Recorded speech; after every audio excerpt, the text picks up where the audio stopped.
मैं शपथ लेता हूँ। 2022 चुनाव का आगाज हो चुका है और सभी प्रत्याशी जोर शोर से मैदान में डटे हुए हैं। न्यूज़ बीके ने एक पहल की है जनता और नेताओं को जोड़ने की। एक प्रयास किया है कि उनके वादे जनता तक पहुँचें और एक विश्वास के साथ पहुँचें। इसी को ध्यान में रखते हुए हमने शुरू किया है मैं शपथ लेता हूँ। और आज इस कार्यक्रम की श्रृंखला में हमारे साथ मौजूद हैं गरोठा विधानसभा से चुनाव लड़ रहे किसान नेता। आपको बता दें लंबे समय से वैसे तो नेता चुनाव के समय पर बाहर निकलते हैं और चुनाव के बाद हार या जीत के बाद घर में बैठ जाते हैं, एसी का मज़ा लेते हैं, लेकिन ये ऐसे किसान नेता हैं जो लगातार जनता के बीच रहते हैं, उनके दुख दर्द में शामिल होते हैं। सर बहुत बहुत स्वागत है आपका हमारे इस कार्यक्रम में। बहुत बहुत धन्यवाद। सर अब गरोठा विधानसभा से चुनाव लड़ने जा रहे हैं और ऐसे में कई पार्टियों के बड़े बड़े नेता सामने आपके हैं, तो ऐसा कहा जा रहा है कि आप चुनाव जीतने के लिए नहीं लड़ रहे हैं, नेताओं का खेल बिगाड़ने के लिए चुनाव लड़ रहे हैं। तो किसका खेल बिगाड़ने जा रहा है? नहीं देखिए ये बात बिल्कुल सच है कि मैं नेताओं का खेल बिगाड़ने जा रहा हूँ जी। मैं वोट काटने जा रहा हूँ, क्योंकि अभी तक जब से देश आज़ाद हुआ नेताओं ने हम किसानों का पेट काटा है। नेताओं ने हमें विश्वास में लेके बड़े बड़े वायदे करके एक भी वायदा पूरा नहीं किया। हम लोगों को जब आंदोलन चला तो हम लोगों को आंदोलनजीवी कहा गया, हम लोगों को गद्दार कहा गया। हम लोग इन सब बातों को ध्यान में रखते हुए सारे किसानों ने एक बड़ी मीटिंग करी और हम लोगों ने ये निर्णय लिया कि अब हम नेताओं को नेतागिरी कैसे होती है अब वो समझाएंगे।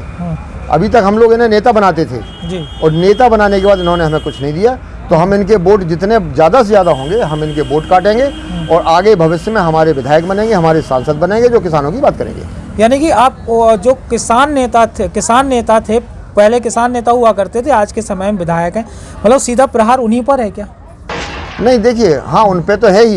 एक्चुअल जो वर्तमान में विधायक हैं वो जवाहर सिंह राजपूत हैं, जवाहरलाल राजपूत हैं। वो हमारे ग्रुप में थे, किसान नेता थे और ये पहले तय हो गया था। हम लोगों ने बड़ी उम्मीद करी थी उनसे कि जब ये विधानसभा में पहुंचेंगे तो जो यहाँ की चीज़ें जो अधिकारी राज्य सरकार तक नहीं पहुँचाते हैं ये विधानसभा में पहुँचाएंगे। लेकिन दुख का विषय ये है कि इसमें वो पूरी तरह से फेल हो गए हैं। हमने 3 बार टोका उनको।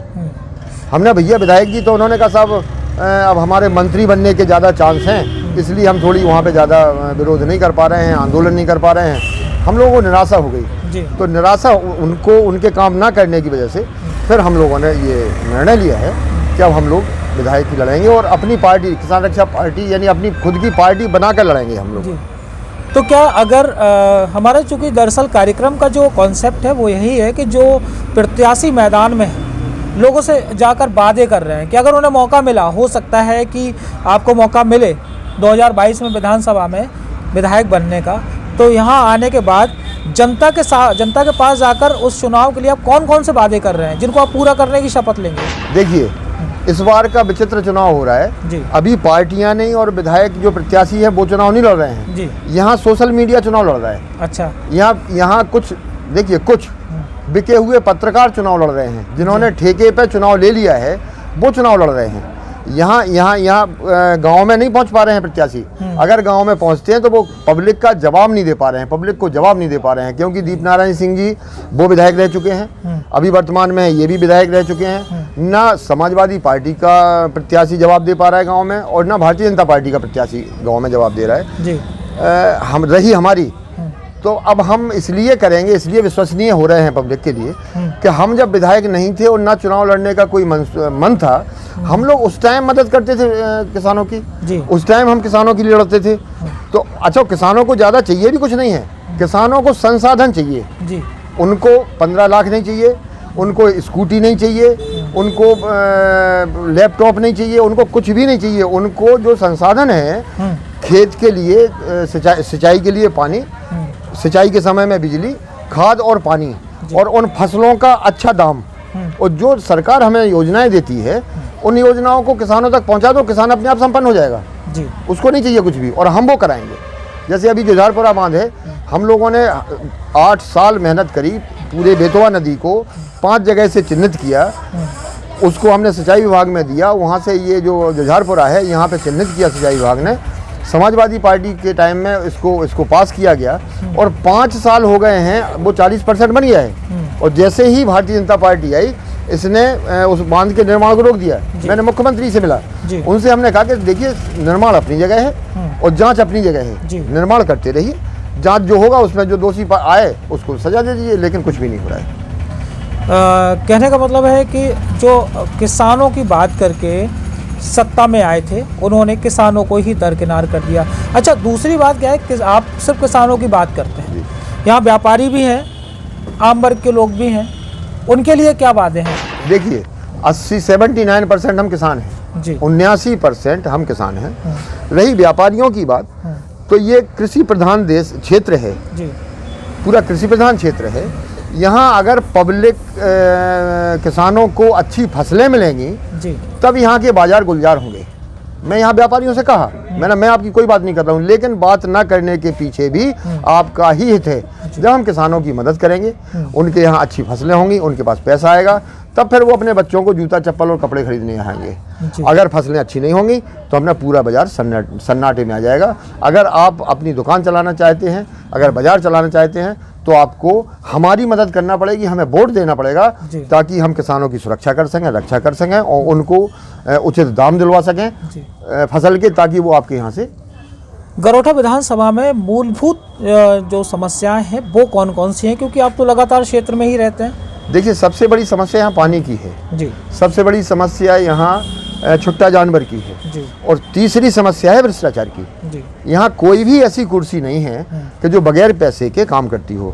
यहाँ दलालों का एक बहुत बड़ा जाल है, उसमें नेता भी संलिप्त हैं और अधिकारी भी संलिप्त हैं। और तीसरी कड़ी है दलाल। अगर हमें किसी अधिकारी को पैसा देना होगा तो अधिकारी पैसा नहीं ले रहा, वो अपने दलाल से कह देगा कि रामलाल को दिया या श्यामलाल को दे दो पैसे, ताकि वो बचा भी रहे और दलाल से पैसा उस तक पहुंच जाए। आपने एक मुहिम भी चलाई थी? हमने मुहिम चलाई थी, हमने बहुत बड़े बड़े केस पकड़े हैं जी।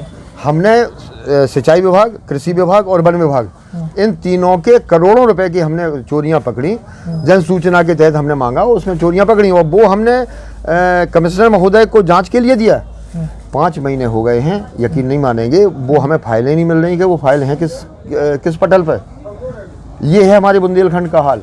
और बुंदेलखंड में, उत्तर प्रदेश में सबसे पिछड़ा बुंदेलखंड, और बुंदेलखंड में सबसे पिछड़ी है गरोठा तहसील, जहाँ आप बैठे हैं। शिक्षा, स्वास्थ्य की आवश्यकता? देखिए, शिक्षा तो मूलभूत है ही। अगर हम ये कहते हैं सरकार से कि आप हमें जो 5 किलो दे रहे हैं मत दीजिए, जो आप मिड डे मील में हमें 2 चम्मच चावल देते हैं वो मत दीजिए, हमें अगर शिक्षा उसकी बराबरी पे कर दें जो शहर में शिक्षा है, अगर हमें अगर वही शिक्षा अगर हमारे गांव में दे दें, तो फिर हमें किसी की आवश्यकता नहीं पड़ेगी, क्योंकि हमारा बच्चा जब पढ़ जाएगा, बड़ा हो जाएगा, तो वो अपने हिसाब से वो तरक्की अपनी कर लेगा। लेकिन सरकारों को ये डर है कि अगर किसान के बच्चे को और मजदूर के बच्चे को हमने पढ़ा दिया और पढ़ लिख के वो बड़े हो गए, तो फिर हमसे वो प्रश्न करने के लायक हो जाएंगे, और किसी भी प्रश्न का जवाब ना विधायक के पास है, ना सांसद के, ना मंत्री के, ना राज्य सरकार के, ना केंद्र सरकार के। बहुत बहुत शुक्रिया आपका कीमती समय हमें देने के लिए, और मैं चाहूँगा कि अब आप एक शपथ लें और शपथ में जनता से किए हुए वादों को पूरा करने का संकल्प लें। यदि गरोठा समथर विधानसभा की जनता, यहाँ के व्यापारी, यहाँ का किसान, यहाँ का मजदूर अगर मुझे मौका देता है, अगर मुझे विधानसभा में भेजता है, तो मैं शपथ लेता हूँ कि जो भी वायदे हमने किए हैं वो सारे वायदे हम पूरा करेंगे। मैं शपथ लेता हूँ